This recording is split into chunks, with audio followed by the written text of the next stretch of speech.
Hello, everyone. Welcome to this episode of the Mindful in Minutes podcast. So I thought we'd mix it up a little bit, do something just kind of short and sweet today, and talk about the different chakras and how you can meditate with them. So little meditations, visualizations, things that you can do with each one of the chakras. Now, I will say right off the bat, I do pronounce them chakras like chalk or chaturanga. That's my understanding of that is the phonetic way to pronounce them instead of like chakra, because other Sanskrit terms that have the ch, like chaturanga, have the ch. So if that's going to bother you, just know you're going to hear it a lot. But that is my understanding of how you pronounce it, is that it's more of a chakra than a chakra. One big announcement, huge announcement. Do not fast forward, because I know sometimes we fast forward through this and then you're like, Kelly, why didn't you tell me? And I'm like, I didn't tell you, but you fast forwarded through this part. Big announcement, you guys, a new retreat. So springtime, I'm going to Portugal, and this is it. I'm just going to do these 2 international retreats this year. So Iceland, which there are a couple of spots left over New Year's Eve, and now Portugal. So here is what you need to know. I will link to all the information in the show notes, but it is the Ignite Your Passion Portugal retreat. It's from April 29th through May 4th, and we're going to be in the mountains of the Algarve, and it's going to be incredible, you guys. It is going to be so great. We're going to be exploring passion and purpose. We're going to be engaging in like intentional play and really letting our souls just like be wild and free and just ignite that passion and joy with yoga, meditation, workshops. We're going to do just like a little boat ride. It's going to be amazing, you guys. I would love to have you there. I'll put all the information in the show notes. I also wanted to make sure that this one had a larger option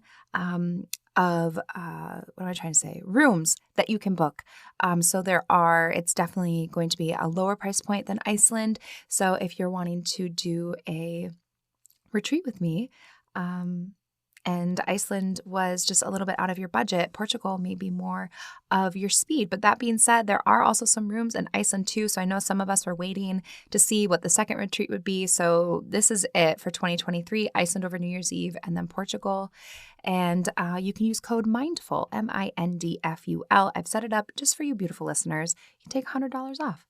Second thing, just to put on your radar, that's coming up. The podcast's 5th birthday is coming up the end of this month, and I have a huge birthday week planned, so keep an eye out for all of that. I'm just putting the finishing touches on it, and then we're going forward, and it's going to be amazing.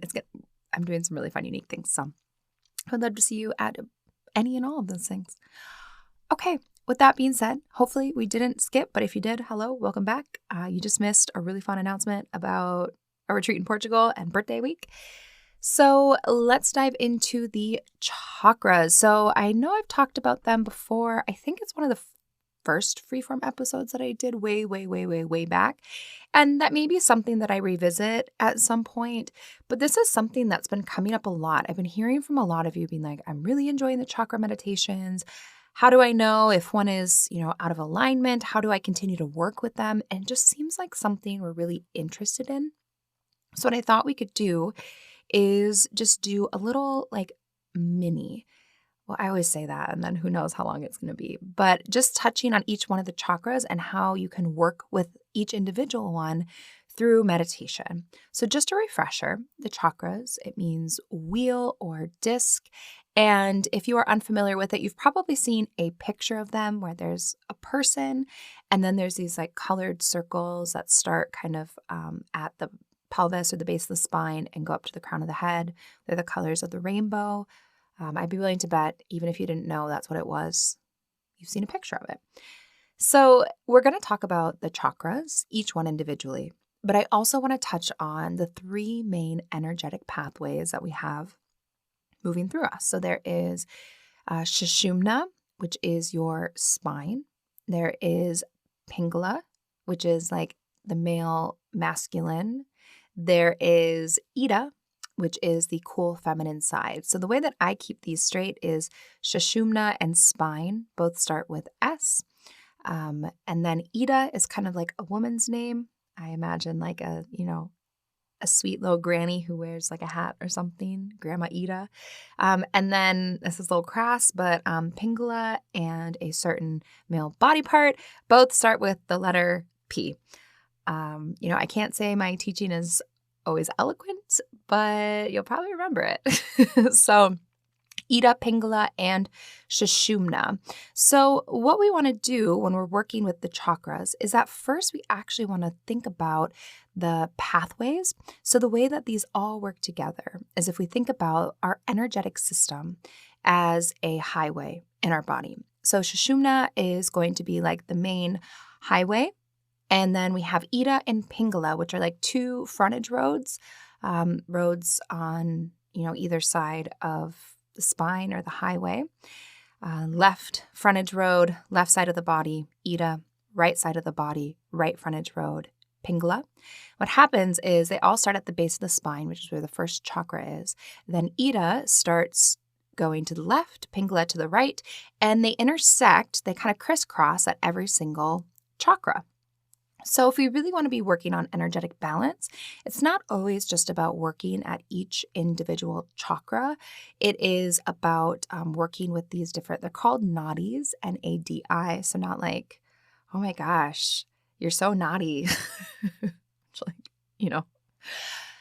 Maybe you are. I don't know. If you are, you go, you be naughty. But this is N-A-D-I. So we need to work with these highways, these roads for the energy to be able to move, because if you think about it, if we're trying to move energy from the base of the spine to the top of the head or the bottom of the highway to the top, there's like a traffic jam somewhere or like a road is closed, it's going to influence all the traffic that is, hopefully supposed to be free flowing up and down.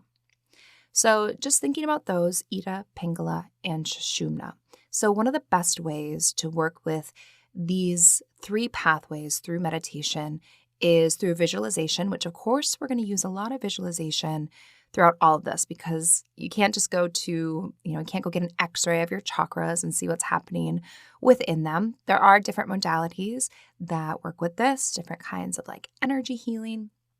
But a lot of the times I have, students of mine, or I personally, I try to tune in intuitively of like, where maybe do I feel imbalance and then out of balance, and then do work based on kind of what my intuition says. So Ida, we'll begin with Ida because I feel like it. Ida is that cool, feminine, moon energy.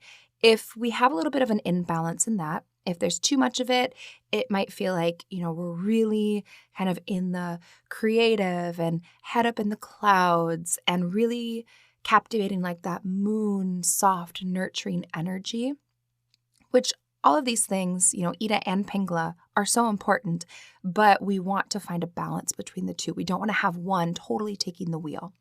So if you have, too much of that Ida energy, you'll really be leaning into like the soft, the nurturing, the gentle, the moon, the, evening creative flow energy.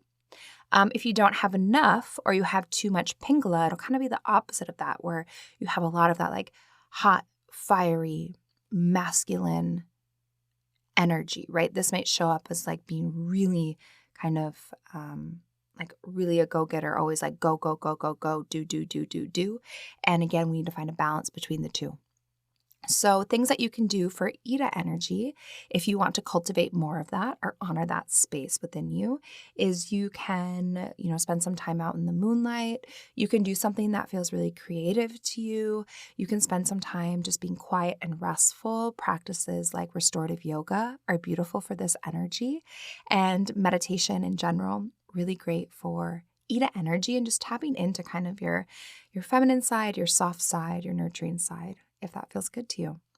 Then if you want to cultivate more Pingala energy, which is something, it's so interesting because we can have these shifts within us at different times in our life. Like I think back to 5 years ago when I was starting this podcast, I had so much Pingala energy. It was like, do, go, do this thing. I always think about that, like, what's that like TikTok sounds? Like, no sleep, bus, another bus, airplane, do like, listing all these things. And it was very much, I was living like that, like do this, do that, this thing, that thing. And now I've really almost swung the other way with so much Ida energy and really feeling very like soft, but it's shown up in a way of like, not having a ton of that like fire and feeling really like motivated and go do. And both serve a really important purpose. And depending on where we're at in life, we can, have a tendency to lean into one of those energies or another. So really working on balance is what we're hoping to do here. So things that you can do to cultivate Pingala energy is moving your body, anything that feels like hot and fiery. So being outside, moving your body, working out. You can kind of visualize and meditate on the right side of your body, really becoming like strong and activating. You can do alternate nostril breathing, but start your first inhale on the right side. And then on the flip side, if you're wanting to work on that Ida energy, you can do alternate nostril breathing, starting with the left nostril for your first inhale. And then any kind of activating breath too. So maybe like breath of fire, which is that one where you kind of inhale and do these short little exhales. It's also really common in Kundalini. So it's like kind of like that. A little, breathwork ASMR for you there. But yeah, really, and if you feel like you have too much Pingala, what I would recommend is then just focusing on Ida energy. So it's not like when we get into the chakras in a moment and it's like you can think about winding that energy down. When we're working with these two opposing energies in our body, I like to think about, if there's too much Pingala, then really just start focusing on Ida and vice versa to try to find a balance there. Then Sushumna, so that main highway running up and down the spine, what we really want to do here is not only move our body and move our spine in all directions, which you can do with yoga, but other movements too, but really visualizing like this clear pathway up and down the spine. So sometimes we'll do a practice that I call spinal breathing. We do it a lot in Yoga Nidra, and that's where you're visualizing the breath moving up and down the spine, and maybe you see it as like this cloud of sparkling mist. That's a way that you can really work on clearing Sushumna to make sure that it's just free-flowing and that energy can move up and down with that. So that is kind of the energetic highway. Now, like I said, these, all these different energies, the two opposing ones and Sushumna, it all begins at the base of the spine.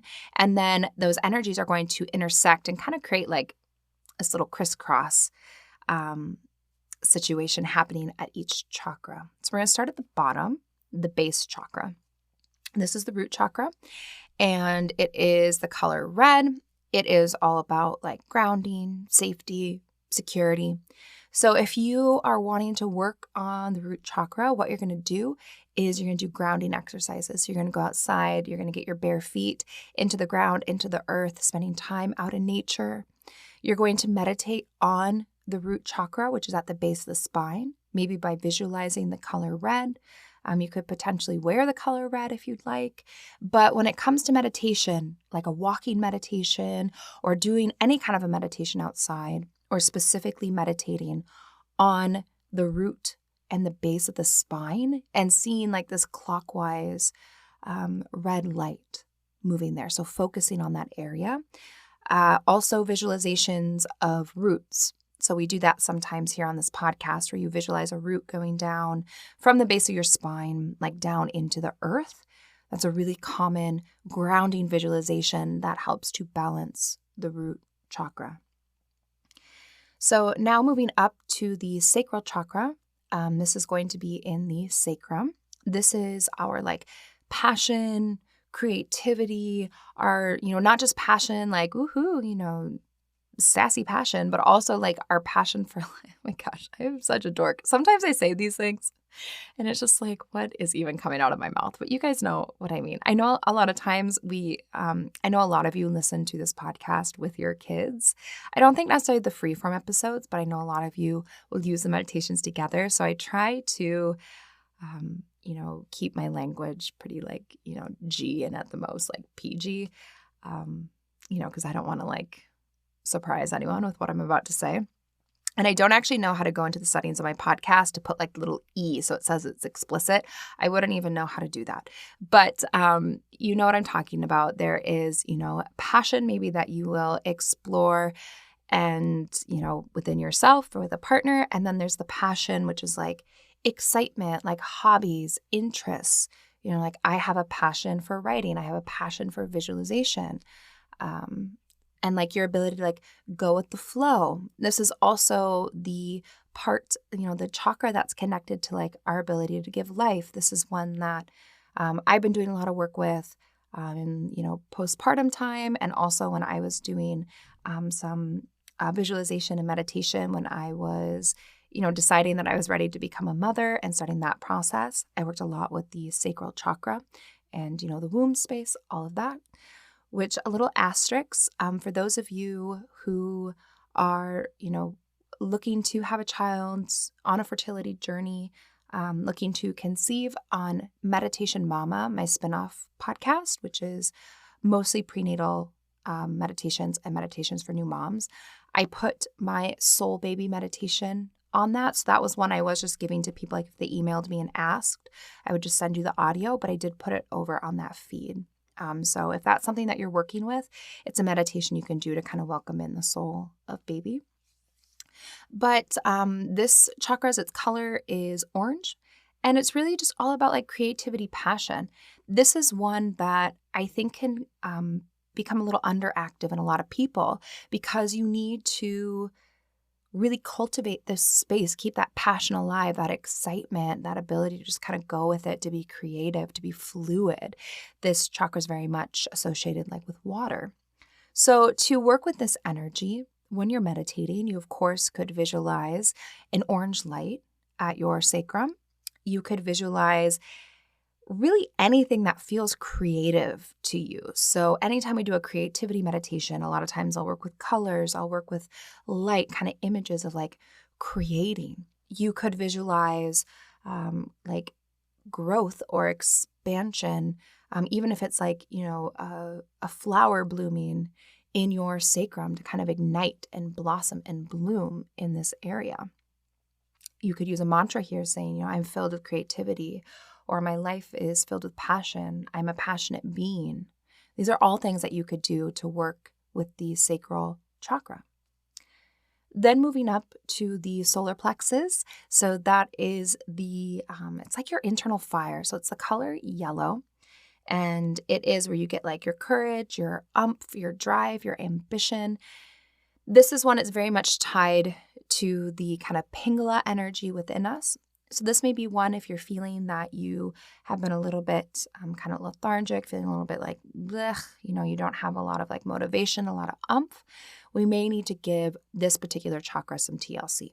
So how you would do that in meditation is, of course, you could visualize a yellow light at the solar plexus. I think it's a few inches above the belly button. Seeing this, clockwise yellow spinning disc here. You can see like a little fire igniting there, kind of, igniting your energy. You can, move your body. If you're a yogi, doing twists is really good. So going back to the sacral chakra, doing hip openers is great for that. And then for the solar plexus, doing twists in the body is really great to help stimulate this energy. Even doing things like having like ginger tea can be good to kind of stimulate this area. Think about anything that's like warm and fiery and, kind of connected to that Pingala energy. But a lot of times I will work with, mantras around courage or motivation, and then really visualizing that bright, vibrant yellow light just above my navel and letting that light start there, but then expand through my whole body to really fill me up with like that energy and that power of this area. Now the heart chakra, so moving up, this one is the color green, although you can trust your intuition because some people have a pink heart chakra. This is really the only one where there's like two colors that are freely accepted. Just trust your intuition as to whether yours is green or pink. Mine happens to be green, yours may be pink. Just trust your gut. And if you're working with meditation, this is going to be like a loving kindness meditation is beautiful for the heart chakra. Doing loving things, hugging a loved one, telling someone that you love them, really tapping into like that nurturing space, not just giving it, but also letting yourself receive it. So like snuggles with your kids or a loved one or a pet, like beautiful for the heart chakra. Telling someone how much you love them, beautiful for that. Loving kindness meditation, visualizing a pink or green light at the heart center, letting it spread through you, but also radiate out of you. So you're not just filled with the love, but then you're becoming this like loving being. It's a beautiful meditation that you can do for the heart chakra. I'm trying to think of any, of course, you can do mantras or affirmations for any of these, right? You could say, love flows through me with ease. I'm, ignited with love. I'm surrounded by love. Whatever you need to hear, I love myself unconditionally. Whatever you need to hear, as long as it's in the present tense and it's positive, you absolutely can use it with the corresponding chakra. So moving up to the throat chakra. So this one is blue. It is at the throat. This is your communication center. So your ability to not only speak your truth, but remembering that your throat chakra, your ability to communicate, that's a two-way street. So not only being able to clearly communicate and speak your truth, but to be able to fully listen and, communicate by active listening as well. So if we're imbalanced, we may have a hard time speaking up, speaking our truth, or we may have too much energy there. And that's going to feel more like that person that's just like talk, talk, talk, talk, talk, talk, talk, or, never listens, will talk at you. And then when it's your time to talk, they're like not paying attention. So of course, visualizing blue, sometimes like to really work with like a blue mist in this area feels really intuitive to me. So visualizing that, clearing away any like gunk or blockages or anything getting in my way of being able to speak or communicate, because, there's many ways to communicate. That's not just speaking. Really working with that. Mantras, again, can be really powerful for this one because that's a way of, communication with the self. You could visualize anything that you need in order to clearly be able to communicate. That's going to be a little bit different for everyone because, again, you have to kind of identify in this throat chakra, like, is it more of a communication outward thing that I want to work on or more of an active listener thing that I want to work on? And then you can adjust your meditation or your mantras based on what's happening there.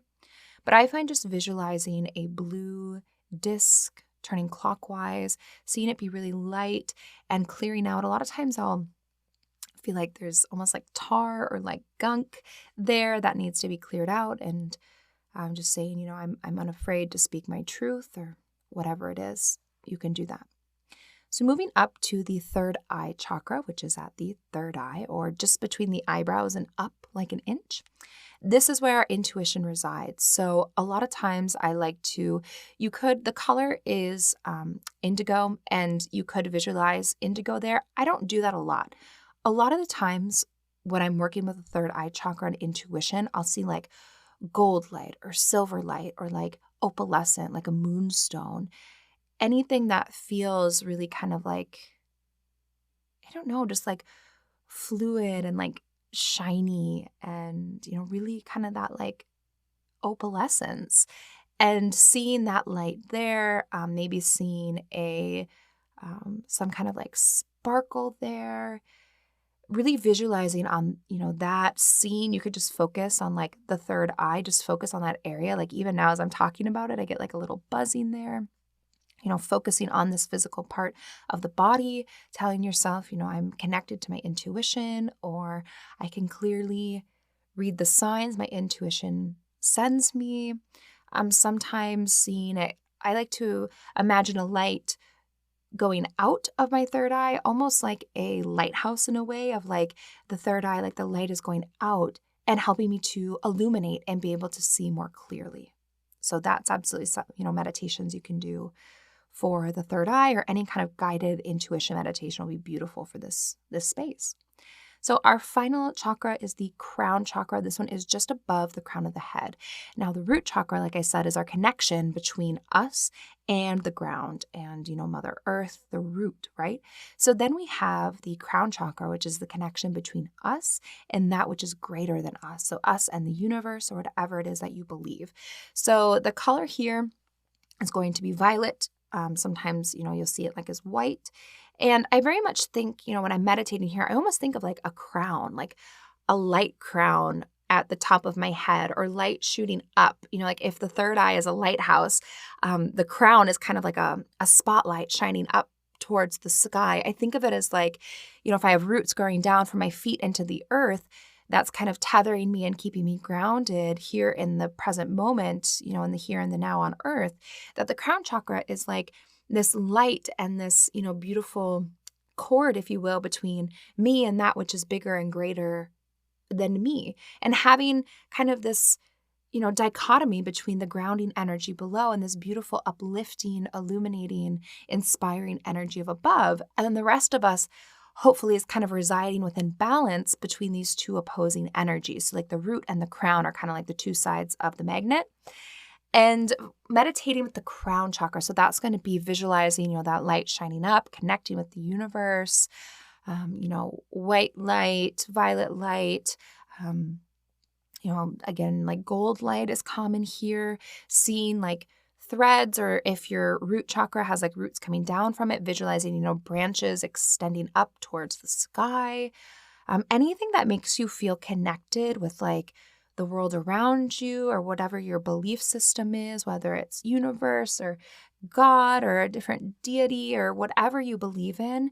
This is where a lot of times you're going to feel that connection. So anything that makes you feel connected to that bigger, greater energy, that's going to be so beautiful and nurturing and supportive of this crown chakra. You also can just focus on the top of the head. I think of it sometimes as like a trap door that kind of opens up and it's like, okay, energy can move in or communication can move in.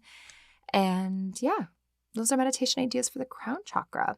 So that is our very brief, just kind of like, how do you meditate with the chakras? I hope that you found this interesting.